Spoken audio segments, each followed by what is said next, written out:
कर्मा हमारे सिर्फ एक्शन से नहीं है, हमारी सोच से है। द पॉइंट इज कि क्या आप इन स्ट्रेसफुल कंडीशंस में भी अपने आप को बैलेंस्ड स्टेट में रख सकते हैं? An intellectual person may not be an intelligent person, and vice versa is again an intelligent person may not reach the levels of being an intellectual. आप जब मिरर के सामने खड़े होते हैं तो क्या आप मिरर में हैं या आप मिरर के बाहर हैं? लेकिन आप तो अपने आप को संवारते हैं मिरर में देख के। तो लोग प्रतिबिंब चेतना, मिरर में जो इंसान है और खुद में, दोनों में डिफरेंस क्रिएट नहीं कर पाता। मेरा बड़ा सिंपल सा एक सवाल है, जो कम पैसा अर्न कर रहा है, पुअर है, घर में उतने साधन नहीं हैं, क्या वो खुश है? नमस्कार, स्वागत है आपका पीएमसी हिंदी के शो मेरी कलम में। आज हम आपके लिए जिन गेस्ट को लेकर आए हैं वो हैं आलोक सूद जी। आर्मी से रिटायर्ड कर्नल हैं, मोटिवेशनल स्पीकर हैं, लाइफ, रिलेशनशिप्स और बिजनेस कोच हैं। उन्होंने जो किताब लिखी है वो है सोल्स स्पिरिचुअल ट्रैवल्स।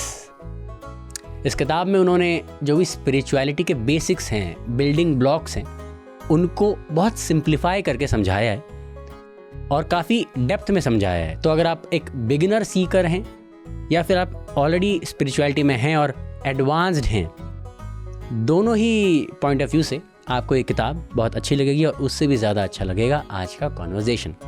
तो चलिए शुरू करते हैं आलोक सूद जी के साथ हमारी बातचीत।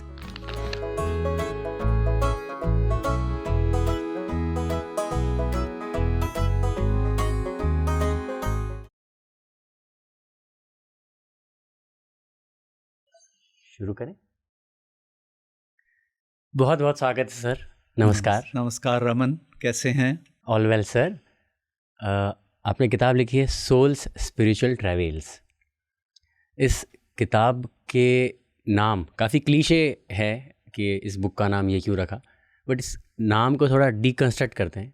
ये व्हाई स्पिरिचुअल पाथ, आपने इसको ट्रैवल क्यों कहा? रमन, ये सवाल मेरे एक कोर्समेट ने पूछा कि ट्रेवल्स कुछ शब्द समझ नहीं आया, तो मैंने उसको जवाब दिया, ट्रेवल्स और ट्रैवल्स में क्या फ़र्क है? Travel can be good, can be bad, could be neutral, लेकिन ट्रेवल्स जो हैं वो एक्चुअली में डिफ़िकल्टीज से पूर्ण रहता है, स्ट्रगल से कंप्लीट रहता है। तो जो सोल की जर्नी है, जो हमारी आत्मा की जर्नी है, स्पेशली स्पिरिचुअलिटी की तरफ, वो स्ट्रगल से भरपूर है। बिकॉज कुछ हम अपने साथ लाए हैं कर्मास, और कुछ हम इस जन्म में साथ लेते हैं। उन सब से दूर हटकर स्पिरिचुअल जर्नी ट्रेवल्स ही हो सकता है, ट्रैवल नहीं हो सकता। इसलिए मुझे ये नाम ट्रेवल्स देना पड़ा। सब लाइन में है कि life journey through duality to non duality. Sir, duality और नॉन डुअलिटी कहीं ना कहीं ऐसा नहीं है, डार्कनेस होगी तभी तो लाइट को लाइट मानेंगे, रिस्पेक्ट होगी। डे एंड नाइट, केवल डे ही डे होगा तो सूर्य की क्या वैल्यू रह जाएगी? तो डुअलिटी का भी तो, द्वैत का भी तो होना आवश्यक है ना कहीं। हम अद्वैत की की तरफ जाते हैं, तो ये कहीं ना कहीं पैराडॉक्सिकल लगता है स्पिरिचुअलिटी में। तो इसके ऊपर आपका कुछ टेक? रमन, मेरा मानना है कि जब हम पैदा होते हैं तो अपने साथ बहुत कुछ लाते हैं। जो लोग इसमें विश्वास रखते हैं कि पास्ट लाइफ है, मैं उनका भी आदर करता हूं। जो कहते हैं कि पास्ट लाइफ नहीं है, यही एक जिंदगी है। लेकिन अगर हमारे साथ हमारे पास्ट में कुछ आया है, क्योंकि हम एक तो है नहीं, आपकी अपनी लाइफ है, मेरी अपनी लाइफ है। मेरी लाइफ मेरी जैसी क्यों है, आपकी लाइफ दूसरे के जैसी क्यों नहीं है? आपको ये द्वंद्व तो आता होगा ना। तो यहाँ हम इसको जॉइन करते हैं द्वैता और अद्वैता से। जब हम बच्चे होते हैं, छोटे से हमारी उम्र एडोलेसेंट एज आती है, जब हम लगभग 18 साल के होते हैं, 20, 22, 24 साल के होते हैं, तो हमें ये महसूस ही नहीं होता कि कोई भी चीज़ एक है। सब चीज़ें भिन्न भिन्न दिखाई देती हैं। हम ये विश्वास ही नहीं करते कि दो चीज़ें कॉमन हो सकती हैं। ये एनिमल है, ये इंसान है, ये इसने किताब लिखी है, ये इसने एडवेंट किया है, ये किवाड़ है, ये खिड़की है। लेकिन अगर मैं आपसे पूछूं, ये खिड़की, ये किवाड़, ये पर्टिकुलर इंस्ट्रूमेंट, ये पर्टिकुलर किताब लिखी किसने, बनाई किसने, तो उसके पीछे जवाब क्या आएगा? इंसान ने, ह्यूमन।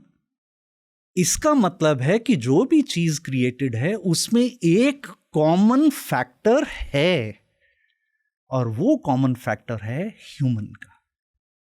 लेकिन क्या हम ह्यूमन से लिमिटेड हैं कि यहां तक ह्यूमन है और उसके बियॉन्ड कुछ नहीं है? क्या हम ये नहीं सोचते कई बार ऊपर देखकर तुम हो करते हैं मुश्किल में? कई बार थैंक्स गिविंग भी करते हैं जब कोई चीज़ अच्छी हो जाती है। इसका मतलब है ह्यूमन के बियॉन्ड भी कुछ है, चाहे वो चेतना है, चाहे आप उस चेतन अवस्था में हैं या नहीं, हम उसकी बात यहाँ नहीं करेंगे। लेकिन जब हम बचपन से लेकर एक पर्टिकुलर स्टेज तक नहीं पहुँचते, हमें द्वैता यानी डिफ्रेंशिएशन और कंपैरिजन ही करना आता है। जब हम फेरा दे रहे होते हैं आरती के वक्त किसी भी आइडल को, तो हम किसको फेरा दे रहे होते हैं? उसका हाथ एल्बो पे रख के और बड़े आदर से हम उसको प्रसन्न करने की कोशिश करते हैं कि भाई तू खुश हो जा और हमारे लिए कुछ दे दे। हम मांगते भी हैं, लेकिन क्या आपको ये मालूम है कि वही जो चेतना है वो आप में भी विद्यमान है? और फिर एक स्टेज आती है जहाँ पर हम कहते हैं कि एक लाइट ऑन होती है और हम ये समझते हैं कि ये चेतना तो हम में भी है। और जब हम ये समझ जाते हैं कि वो चेतना हम में भी है, तो हम धीरे धीरे द्वैता से अद्वैता की तरफ मूव करना शुरू कर जाते हैं। और यही हमारी जर्नी है जो कि हमने इसका सब टाइटल दिया है, life journey from Dvaita duality to Advaita non duality. लेकिन ये एक स्टेप शॉर्ट है शून्य से, क्योंकि द्वैता और अद्वैता के बाद ही हमारी जर्नी शुरू होती है उस शून्य से शून्य में विलीन होने की, जिसको हम moksha, nirvana, consciousness, super consciousness का दर्जा दे देते हैं, जिसके बारे में बात हम शायद और आगे जाकर कर सकते हैं। सर, वननेस, इसके बाद एक शब्द है, from duality to non duality into oneness. तो ये वननेस का जो टर्म है, इसको आप थोड़ा ब्रेक डाउन कर सकते हैं? वननेस जो मैंने टर्म लिया है रमन, वो मैंने अद्वैतिक वेदांता से लिया है। मैं शायद इसको थोड़ा सा खुलकर बताना चाहूँगा। बुद्धिज़्म में इसी को नथिंगनेस कहा गया है। शब्दों का फेर है, शब्दों का यूसेज है, पर्सपेक्टिव्स हैं। मेरा ऐसा मानना है कि जब द्वैता से हम अद्वैता में आ गए कि हम उसी परमात्मा की आत्मा हैं, हम कहते हैं कि हम उसी का अंश हैं, जब हम यहाँ पहुँच गए तो इसके बाद एकाकार होना उस परमात्मा से वननेस की तरफ लेकर जाना है कि मुझ में परमात्मा का मैं अंश ही नहीं हूँ, मैं ही परमात्मा हूँ, जिसको एक तरह से महावाक्य ने यूज किया है, अहम ब्रह्मास्मि। लेकिन उसका यूसेज थोड़ा डिफरेंट है, हम आगे चलकर इसके बारे में बात करेंगे। शुरू ही में मैं दर्शकों को इतनी कठिन परिस्थिति में नहीं डालना चाहता कि उनको लगे कि ये टॉपिक क्या है. सो वननेस इज ऑल अबाउट परमात्मा से मिलन का, और वहां पर हम उसके साथ वन हो जाएं. That is the finale of oneness. Spiritual travels, spiritual, या जैसे हम बात करें पूरी चैनल पे 24 आवर्स स्पिरिचुअलिटी की बात होती है. What is spirituality according to you? बहुत लोगों ने इसका जवाब दिया है. 6 साल 8 साल से मैं इस अध्ययन में हूँ. मैंने बहुत कोशिश की कि स्पिरिचुअलिटी को मैं डिफाइन करूँ. मैंने स्पिरिचुअलिटी को 2 तरह से वेरी रिसेंटली एक डेफिनेशन दिया है, जो कि मैं अपनी 5वीं किताब में लेके आऊँगा, और उसमें वननेस का असर होगा, क्योंकि उस किताब का टाइटल है मर्ज टू एमर्ज इनटू वननेस. वहाँ पर उसकी सिनॉप्सिस लिखते हुए मुझे स्पिरिचुअलिटी की डेफिनेशन देनी पड़ी. स्पिरिचुअलिटी 2 तरह से डिफाइन करता हूं मैं. पहला, जब हमारा माइंड, जो कि 6th सेंस है, हमारी 5 ज्ञान इंद्रियों से इंटरफेरेंस बंद कर दे, वो हमारी स्पिरिचुअलिटी का पहला स्टेप है. Which is meditation? No, meditation is a tool. Meditation is just an instrument which has been given to you, like a utensil to make a cup of tea. So meditation is a process, right? But I'll come to that answer question a little later. Before that, I will give you the answer, the second answer, where I have defined spirituality. Spirituality is all about attaining a balance. Samvad, not samvad, samvad, equanimity, balance जब आप में आ गया, that is the time when you have entered the domain of spirituality. Sir, balance की हम बात कर रहे हैं, तो संसार में रहते हुए स्पिरिचुअलिटी को, आध्यात्मिकता को प्रैक्टिस कैसे कर सकते, क्या कह सकते हैं, संसार में रहते हुए अकॉर्डिंग टू यू निर्वाण कैसे पा सकते हैं? क्या उसके लिए किसी पर्टिकुलर टाइम पे ही मेडिटेशन करनी है, किसी पर्टिकुलर प्लेस पे ही मेडिटेशन करनी है, सभी साधु का आवरण लेकर हिमालय जाएं, और जैसा एक पॉपुलर परसेप्शन है कि संन्यास पाना है, तो वैसे इस माया कह लो, संसार मटेरियलिस्टिक वर्ल्ड में रहते हुए स्पिरिचुअलिटी कैसे प्रैक्टिस करें? रमन, पहले मैं कुछ समय की बात करूंगा.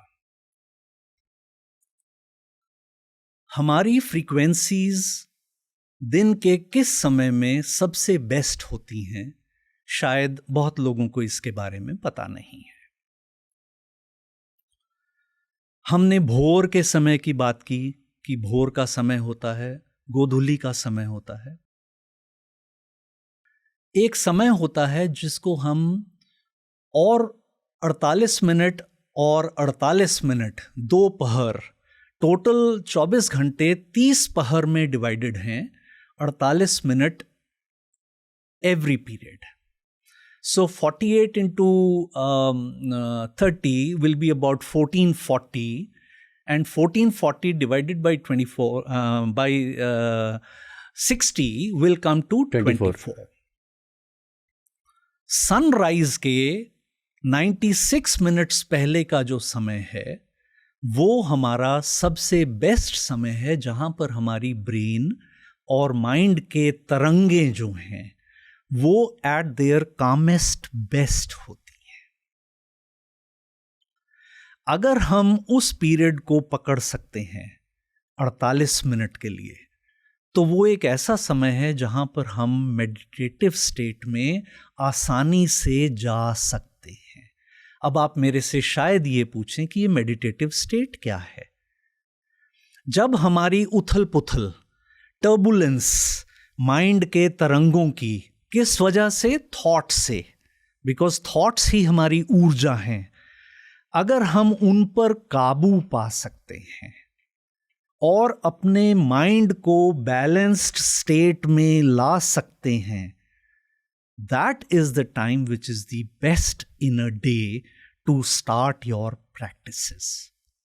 लेकिन मेरा ऐसा भी मानना है कि आजकल वो जो टाइम है लगभग 3:45 बजे, 4 बजे, 4:30 बजे सुबह, हर किसी को रास नहीं आता, क्योंकि उनका तो शायद रात ही उस वक्त खत्म होती है।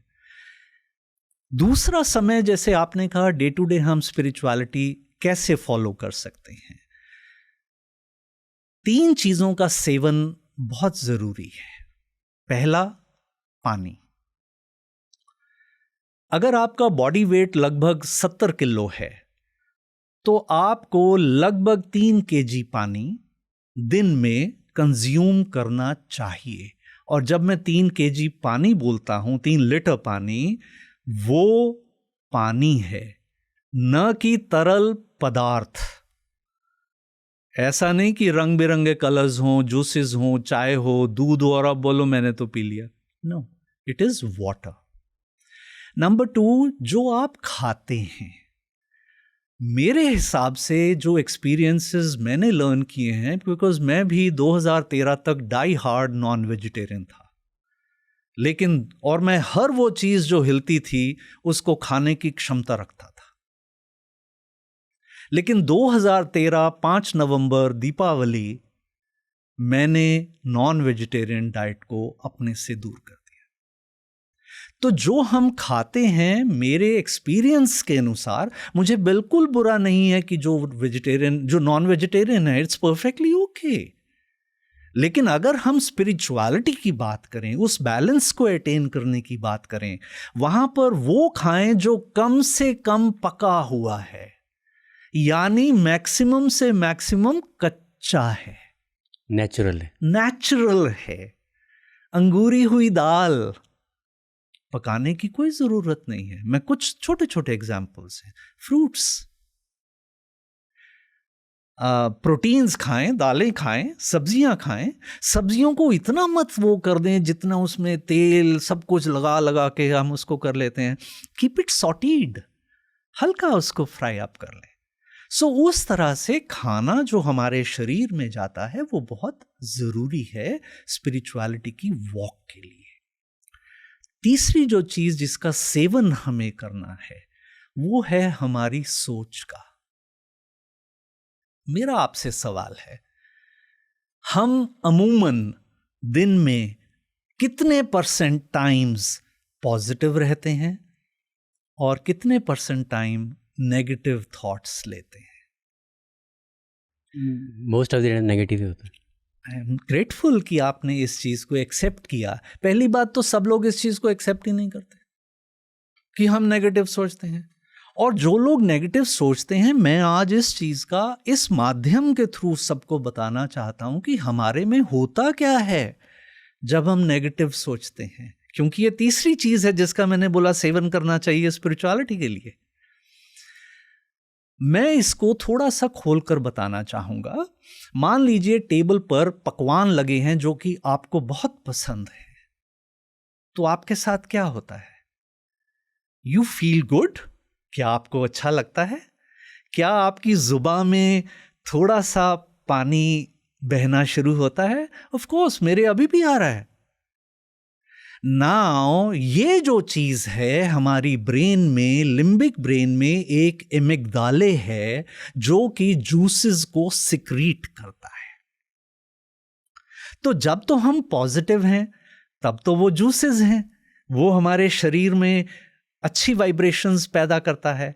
लेकिन जब हम नेगेटिव थिंकिंग करते हैं जिसमें गिल्ट होना, किसी के बारे में बुरा सोचना करना ही नहीं, सोचना भी, जब हम एक्सप्लिसिटिव्स यूज करते हैं, अब मैं इसके बियॉन्ड नहीं जाऊंगा, I am sure people will understand. वाक शुद्धि नहीं होती, वाक शुद्धि नहीं है। आप कुछ भी बोल जाते हैं, ये हमारे एमिग्डाले के थ्रू जूसेस सिक्रीट करता है, लेकिन ये जूसेस अब नेगेटिव जूसेस हैं जिसको हमने टॉक्सिन्स का नाम दिया है, और ये टॉक्सिन्स हमारे शरीर में ब्लड के थ्रू स्प्रेड हो जाते हैं। और जैसे एक पुरानी कहावत है, बीमारी आती बड़ी तेज चाल से है और जाती कीड़ी की चाल से, आती घोड़े के चाल से है, जाती कीड़ी एंट की स्पीड से है। तो जो नेगेटिविटी हमने अपने में डाल ली इन टॉक्सिन्स के थ्रू, ये आ तो गई लेकिन जाती कुछ समय के बाद है। इसीलिए जब आप स्ट्रेस में होते हैं या गुस्से में होते हैं तो वो जाने में थोड़ा समय लगता है और थोड़ी एफर्ट लगती है। तो तीसरी चीज़ जो सेवन मैंने कहा स्पिरिचुअलिटी के लिए, वो ये है कि आप अपनी सोच को कोशिश कर कर, माइंड को कंट्रोल कर कर नेगेटिविटी से दूर रहें। That is how we can start off in our day throughout. दो चीज़ और मैं कहकर इस चीज़ को लाऊंगा।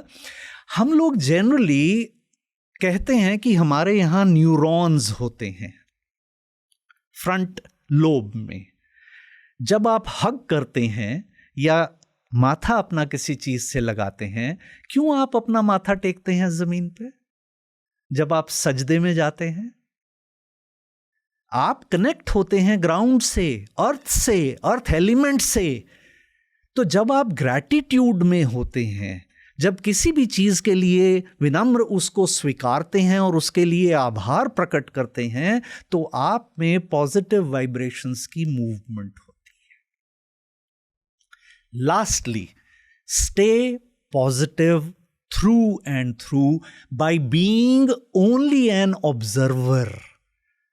आप कोई भी चीज आपके साथ हो रही है, आपको दिख रहा है, आपके सामने कोई चीज प्रकट हुई है, उसको सिर्फ ऑब्जर्व करें। अपने माइंड को मत उसमें जाने दें कि ये बुरा है, ये अच्छा है, ये ठीक नहीं है, ये गलत है। डोंट बी अ जज, बिकॉज द जज इज नॉट यू। आपका ये जो जज है वो आपका मन है, जो कि आप नहीं है।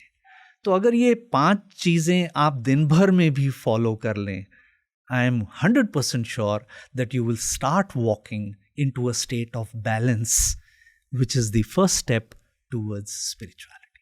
अभी आपने बोला आपका मन है जो जज करता है, और वो मन की तो कंडीशनिंग, सोसाइटल कंडीशनिंग होती है। हम वो नहीं है जो हमारा मन सोचता है। We are not our thoughts. Psychology में भी जब थेरेपिस्ट कहते हैं कि जो तुम सोच रहे हो ठीक है, नेगेटिव थॉट्स आ गए, आप वो हो नहीं, you can let them go. वहीं साथ साथ मैं स्पिरिचुअल मास्टर्स से सुनता हूँ कि थिंकिंग क्रिएट्स डेस्टिनी, जो सोचोगे वो होगा। तो मैनिफेस्टेशन कोचेस, लाइफ कोचेस सब यही बात कर रहे होते हैं। ये तो पैराडॉक्स हो गया फिर कि जो सोचोगे वो होगा, तो और लेकिन एक तरफ नहीं, जो तुम सोचते हो यू आर नॉट दैट। थोड़ा कुछ कॉन्ट्राडिक्शन लगती है, इसके वो थोड़ा सा क्लैरिटी दीजिए। मान लीजिए आपके ग्लास में पानी है और आपने इस पानी में 4 ड्रॉप्स इंक की डाल दी, स्याही इसमें डाल दी। पानी के साथ क्या होगा?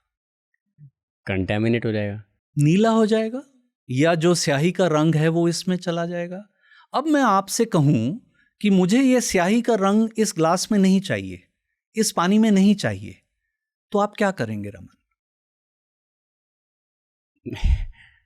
लैब्स में प्रोसेस होती है तो शायद रिमूव हो सकता है। मैं कहूं मैं आपको लैब में जाने नहीं देना नहीं, चाहता। फिर तो नहीं पॉसिबल है, क्योंकि नेपोलियन ने कहा impossible is in the dictionary of fool. Possible है। पॉसिबल कैसे है कि आप इस ग्लास को किसी बड़े बर्तन में रख दें, ग्लास पानी के साथ जो काला है, नीला है, आप इसके अंदर एडिशनल पानी डालना शुरू कर दें, स्वच्छ पानी। आप आधी बकेट डालने से पहले ही वो जो नीली स्याही से भरा हुआ पानी इसमें था वो खत्म हो जाएगा और वो प्योर वाइट वाटर रिक्रिएट हो जाएगा। अब ये जो एनालॉजी या एग्जाम्पल मैंने आपके सामने दिया है, मैं इसको आपके सवाल के साथ कनेक्ट करना चाहूंगा। पहली बात तो ये कि हमारा मन नहीं है, ये बात आपकी सही है, लेकिन हमारी सोच है, ये बात में कोई दो राय नहीं है। विलियम शेक्सपियर,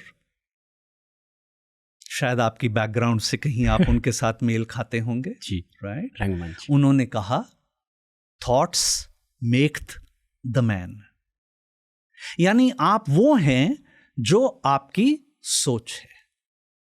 लेकिन इशू क्या है कि हम लोग थॉट को समझ ही नहीं पाए हैं।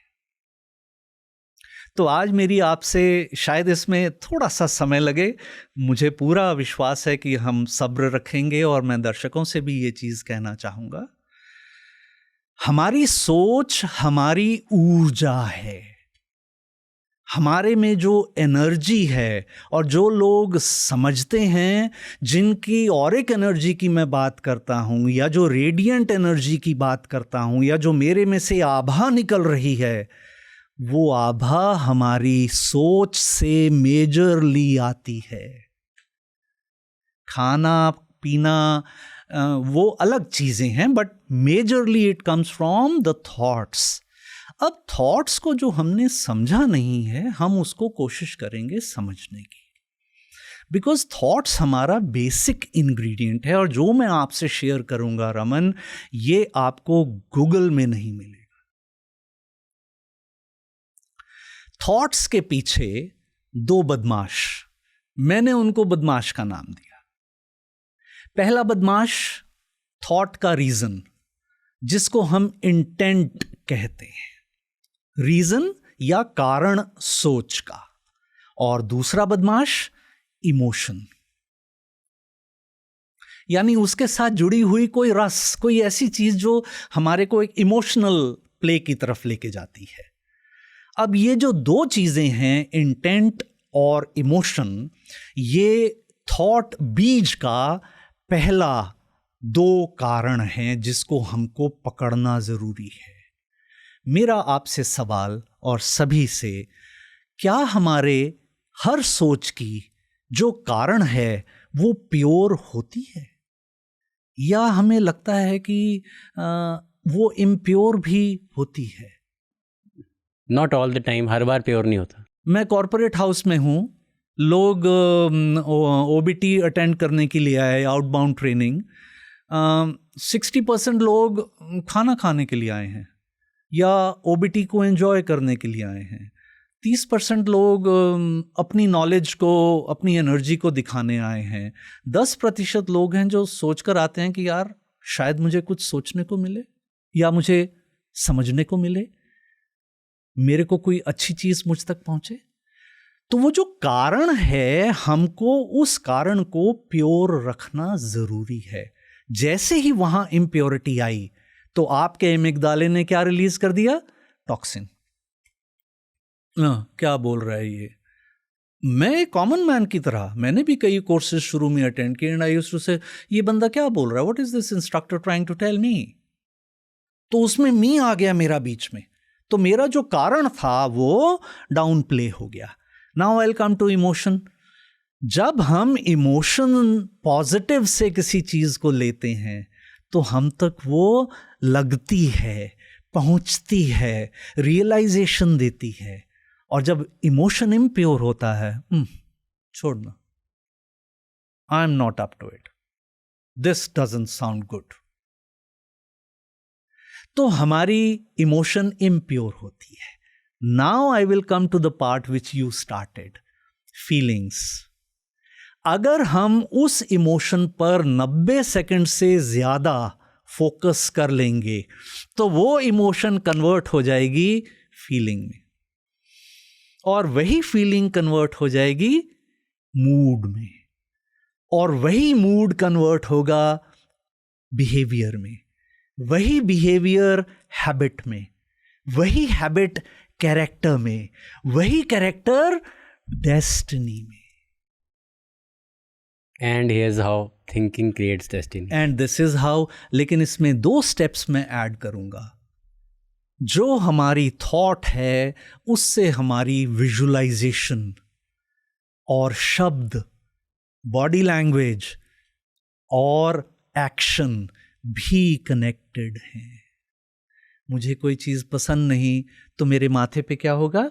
फ्राउन, जॉज टाइट, मेरी बाजू यहां, मैं नहीं सुनता। तो हमारे नॉन वर्बल कम्युनिकेशंस भी हमारे सोच से जुड़े हैं। और जब हम हल्का सा नाक पे हाथ लगाते हैं या यहाँ गर्दन में हल्की सी खारिश करने की कोशिश करते हैं, ये ऐसे नहीं है कि उसी टाइम पर ये क्यों आई, ये सब कॉन्शियस माइंड से कनेक्टेड हैं और ये उस वक्त ऐसा होता है because this is a way that a person is telling a lie, and this is when a person scratches means अब बस कर, बहुत हो गया। So that is how your all actions, words, behaviors, even destiny are related to the base of thought, सोच। और लोग नहीं जानते कि यही हमारी ऊर्जा है। तो काहे कि आपकी ऑरिक एनर्जी होगी, काहे कि आपकी रेडिएंट एनर्जी होगी। फिर आप बोलो मैं पाउडर लगा लूँ, मैं थोड़ा सा टचअप कर लूँ and I will look good. Be natural and be good. So that is, I hope ये आपके सवाल का थोड़ा डिटेल्ड आंसर था, but that is how I look at it. जी सर। सर एक और पैराडॉक्स जो मुझे स्पिरिचुअलिटी का लगता है या हल्का फुल्का समझ में आया कि कर्मा, लॉ ऑफ कर्मा, आपने काफ़ी deeply law of Karma and further उसके जो लॉज हैं सारे एक्सप्लेन किए हैं। लॉ ऑफ कर्मा से हम बंधे हुए हैं कहीं ना कहीं, we are bound to our karma. साथ साथ पैरेलली फ्री विल का कॉन्सेप्ट आता है कि एवरीथिंग इज़ अ चॉइस, हर चीज़ें हमारा खुद का चुनाव है। तो हम बंधे भी हुए हैं और फ्री विल भी है, तो ये साथ साथ कैसे कोएग्जिस्ट कर रहा है?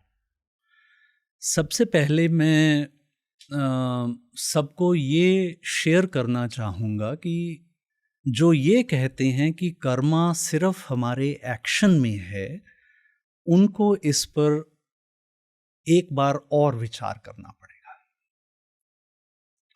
कर्मा हमारे सिर्फ एक्शन से नहीं है, हमारी सोच और उसके पीछे उन 2 बदमाशों से है, इंटेंट और इमोशन।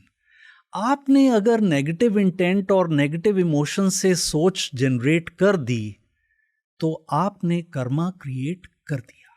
That is number 1। ठीक है, अब आती है बात कि कर्मा और फ्री विल दोनों हैं। तो इसके जवाब के लिए मुझे थोड़ा सा आपको पीछे लेके जाना पड़ेगा कि ये जो क्रिएशन है, जो कि मैं संख्या फिलॉसफी या वेदांतिक फिलॉसफी के थ्रू उस माध्यम से आपके पास आना चाहूँगा, जो कि बिग बैंग थ्योरी और 1 single molecule to multiple molecules and complicated molecules, हम उसके अलग हटकर बात करेंगे। तो जब हम इस प्रोसेस को देखते हैं तो पुरुषा और प्रकृति 2 चीज़ें एग्जिस्टेंस से पहले हम लोग मानते हैं।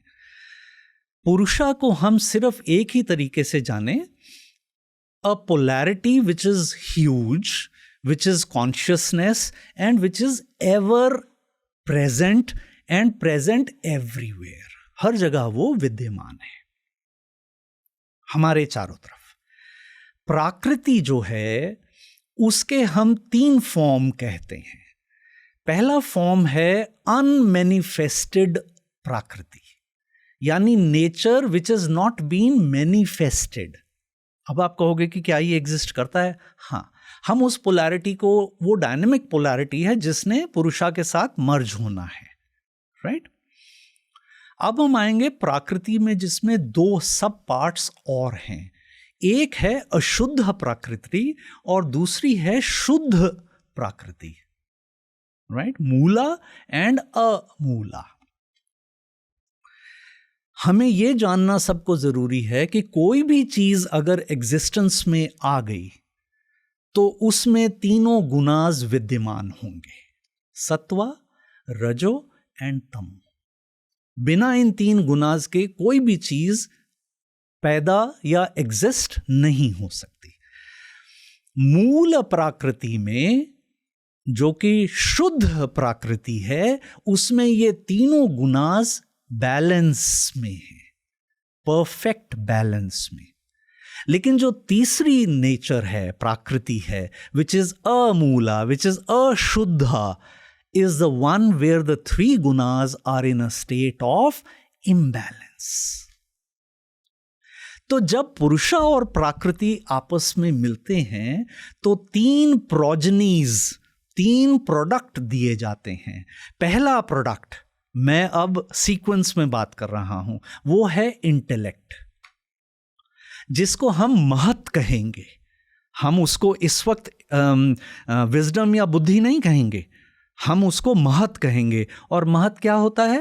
ह्यूज, भीमकाय, the white light which you see everywhere and every place, जिसको देख के आप कहते हो अब बस कर, अब मुझे कुछ खुशी भी दे, वो चेतना, राइट? महत में जब वो हम और आप में आती है, महत इज परमात्मा स्वरूप, biggest, highest. But when it comes within us in a soul, it is now intellect and buddhi. So that was the first progeny. But issue क्या हुआ? Second progeny जो थी वो थी अहंकारा, ego. और थर्ड प्रोजनी जो थी वो थे सटल एलिमेंट्स, 5 तन मात्रा। तो हम तन मात्रा को अभी टच नहीं करेंगे, लेकिन ईगो और इंटेलेक्ट को हम टच करेंगे यहां, सो दैट वी अंडरस्टैंड जो प्रश्न आपने मेरे से पूछा था।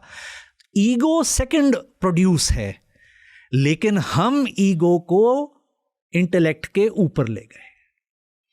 हमने कहा मेरी आइडेंटिफिकेशन होनी चाहिए, इंटेलेक्ट हो या ना हो, मैं बुद्धि का इस्तेमाल करूं या ना करूं, लेकिन ईगो मेरी आइडेंटिफिकेशन है। तो हमने क्या कर दिया, धीरे धीरे ईगो का यूसेज ज्यादा कर दिया और इंटेलेक्ट को हम भूल गए। जब हम कर्मा और फ्री विल की बात करते हैं तो फ्री विल आपका आता है आपके इंटेलेक्ट से, और karma by and large will come to you in the मायाविक फॉर्म थ्रू योर ईगो। अब शायद आप मुझे कहें, मैं यहां थोड़ा सा आगे लेके जाना चाहूंगा, बिकॉज ज्यादा कंफ्यूजन हमें नहीं क्रिएट करना चाहिए। Ego can be positive, which is a higher ego. Sigmund Freud said ego and superego after ID identification. So ego and superego are the higher forms of ego. लेकिन हम कहाँ जाते हैं? हम लोअर ईगो की तरफ टर्न हो जाते हैं, जो कि कर्मास का क्रिएशन है। So those people who rise into dharana, dhyan and samadhi, for them karmas do not work. And I am making a statement. Karmas का खेल मायाविक संसार तक ही सीमित है, और जो इंसान इंटेलेक्ट या वननेस, नॉन डुअलिटी में चला जाता है, एकीकरण में घुस जाता है, उसके लिए कर्मा शून्य हो जाता है। वहां फ्री विल है, वहाँ प्योर फ्री विल घूमती है। और क्या आप फ्री विल यूज नहीं करते? जब मुझे कुछ खराब करना होता है तो मैं फ्री विल नहीं यूज करता, फिर आप कहते हो नहीं तुम्हारी तो कर्मा थी, तुम्हें तो ऐसा करना ही था। लेकिन आपने वहां अपना बुद्धि, विजडम का इस्तेमाल नहीं किया। और Raman, before we go wrong, intellect और इंटेलिजेंस में फर्क है।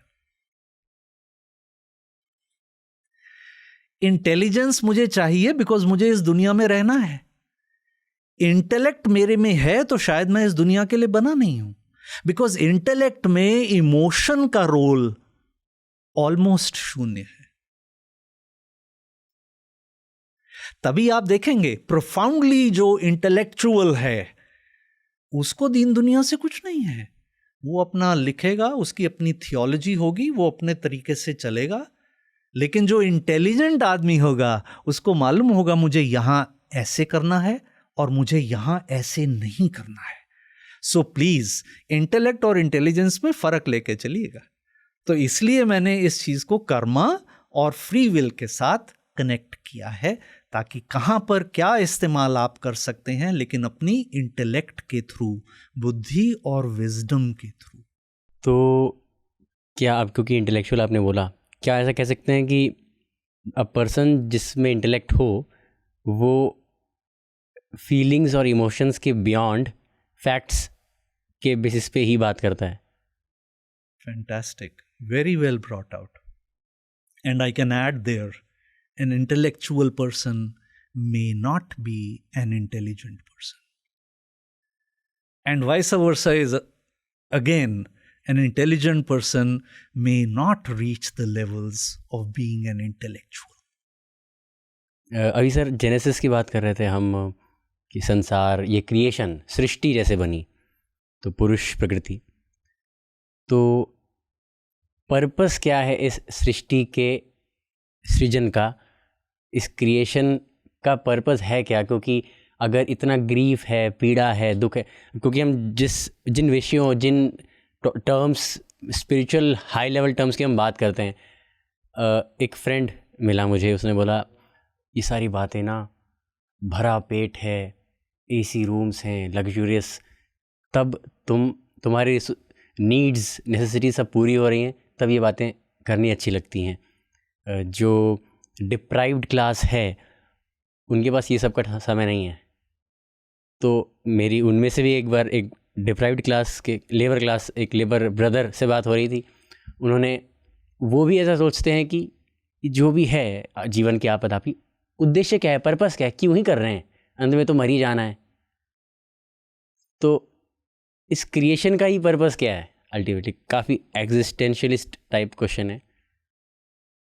पहला उदाहरण मैं दूंगा थोड़ा ड्रामेटिकली।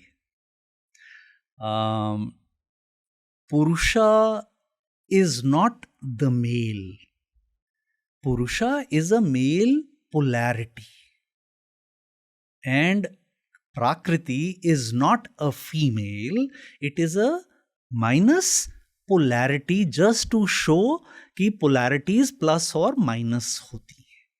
नंबर 1, चेतना में दो तरह की चेतना का हम व्याख्यान करते हैं, जिसमें से एक है प्रतिबिंब चेतना, यानी रिफ्लेक्टेड चेतना, रिफ्लेक्टेड कॉन्शियसनेस।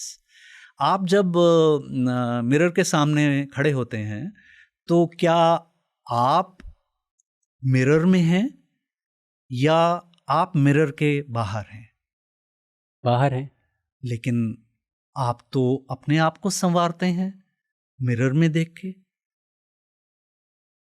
तो लोग प्रतिबिंब चेतना, मिरर में जो इंसान है और खुद में, दोनों में डिफरेंस क्रिएट नहीं कर पाता, और वो किस संसार में फिर रहता है?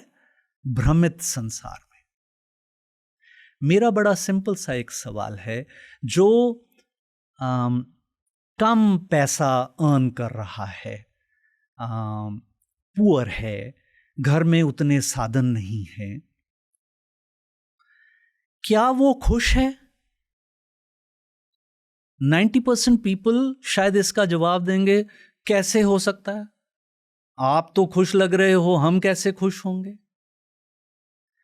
खुशी हमारी एक्सटर्नल नहीं है रमन, खुशी हमारी इंटरनल है।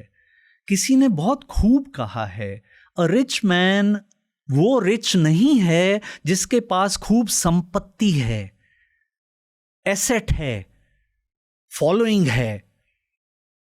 रिच इंसान वो है जिसकी जरूरतें, नीड, डिजायर कम है। चूंकि ये बात चली है तो मैं अपने दर्शकों से कहना चाहूँगा कि मैंने भी एक किताब शुरू की थी, अपनी ऑटोबायोग्राफी, लेकिन 30 पेज लिखकर मैं उस किताब को आगे लिख नहीं सका और उसको मैंने लॉक एंड की में डाल दिया। सो जो इंसान आपसे बात कर रहा है वो बहुत एक कॉमन मैन है। अगर मैं आपको फिगर्स देने लगूं कि 6 figure money I have lost in my life, and when I से 6 figure you must be working कि कितने जीरो हुए और कितना एक हुआ। द पॉइंट इज कि क्या आप इन स्ट्रेसफुल कंडीशंस में भी अपने आप को बैलेंस्ड स्टेट में रख सकते हैं? तो यहां पर मास्लोव की जो थ्योरी है वो बड़े डिफरेंट पर्सपेक्टिव से हमें देखना चाहिए कि पहले पेट भरा हो फिर जाके स्पिरिचुअलिटी की बात करो। तो एक्सपीरियंस तो इसका मतलब 60 साल के बियॉन्ड ही आना चाहिए, लेकिन एक्सपीरियंस आपको कब आता है? जब आप अपॉर्चुनिटीज जो आपकी तरफ आती हैं आप उनको ग्रास्प और ग्रैब करते हो और उनमें से लेसन लेकर उसको लर्न करते हो कि अब ये मैं रिपीट नहीं करूंगा। 90% लोग तो वही गलतियां बार बार लगातार करते हैं।